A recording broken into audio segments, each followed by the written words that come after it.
The plane doors open, and a wall of heat hits you. It's not just warm, it's a thick, heavy blanket. The air smells different. A mix of exhaust fumes, something cooking, and the faint, humid smell of the sea. This is Manila. We'd seen the pictures, read the travel guides, but nothing, and I mean nothing, prepares you for the real thing. Our taxi pulls out of the airport, and we are immediately swallowed whole. This is a city that operates on a different frequency. A chaotic, beautiful, overwhelming symphony of life. The first thing you notice is the sound. A constant soundtrack of car horns, not angry ones, more like conversational beeps. A jeepney, a legendary jeepney, blasts past us. A kaleidoscope of flashing colors and chrome, packed with people, its diesel engine roaring. Our driver swerves around it with a calm we do not feel. This is not traffic. This is a dance. A million metal parts dance where everyone knows the steps, except for us. Motorcycles weave through impossibly small gaps, entire families balanced on a single bike. We look at each other wide-eyed. Is this chaos, or is it organized chaos? Manila is not what we expected. It's louder, it's faster, it's more. We came looking for a city, but we found a beating heart.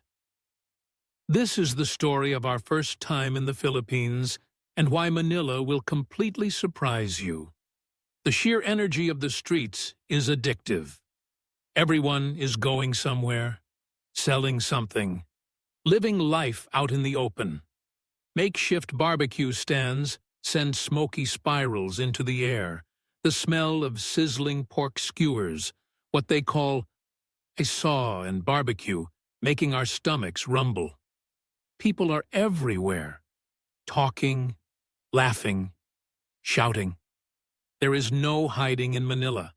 Life happens right here on the sidewalk. It's messy, it's real, and after the initial shock wears off, it's incredibly vibrant. We decide to dive in. Our first goal is to ride a jeepney. These iconic vehicles, originally made from leftover U.S. military jeeps after World War II, are the soul of Manila's transport. We find one stopped, its route painted brightly on the side. We awkwardly climb in, squeezing onto the long benches that line the sides. We're face to face with a woman balancing a basket of eggs on her lap, a student in uniform staring at his phone, an old man sleeping peacefully through the noise. We have no idea how to pay. We whisper to each other, confused. Then, the woman with the eggs sees our lost faces. She smiles.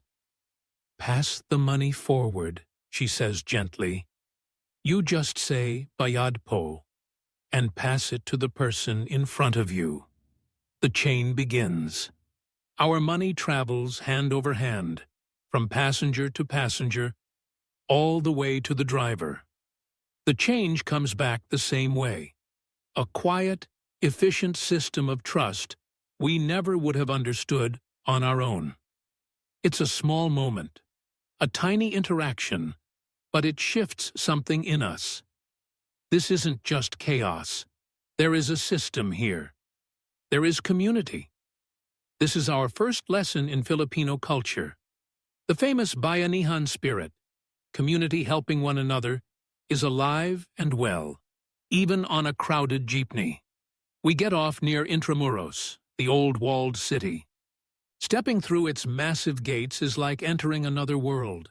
The noise of the city fades, replaced by the quiet clip-clop of horse-drawn carriages called calesas.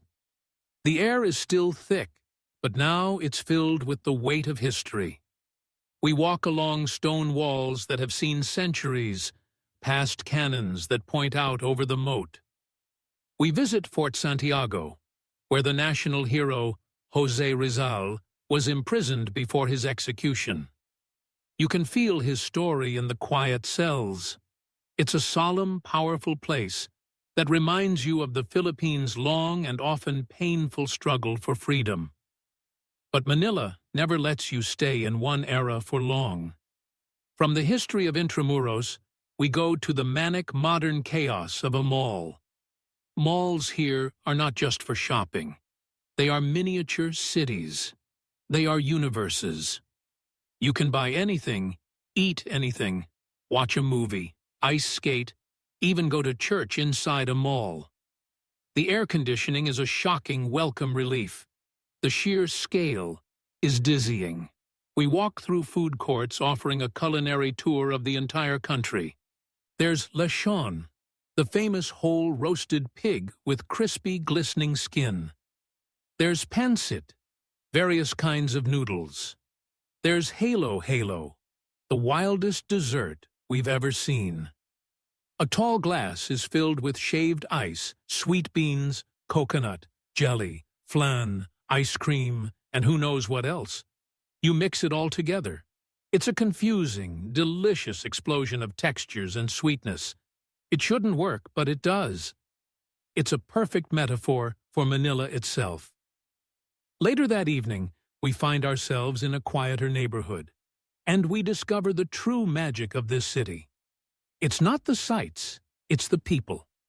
We are lost, looking for a specific restaurant. A man sees us looking at our phone map. He doesn't just point. He walks with us. For 10 minutes, he goes out of his way to lead us right to the door. Kamusta? How are you? Everyone says it with a genuine smile.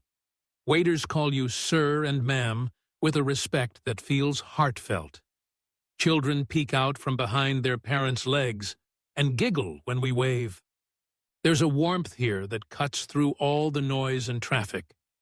It's a genuine, open-hearted friendliness that we have never experienced anywhere else in the world.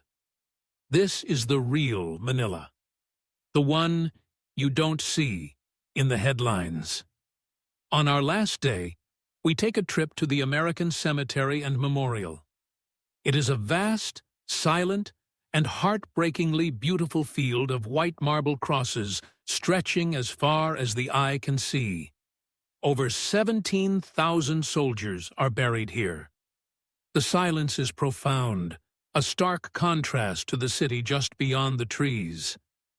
It's a reminder of the shared history and the immense cost of war. It adds another deep, somber layer to our understanding of this country. That night, we go to a rooftop bar.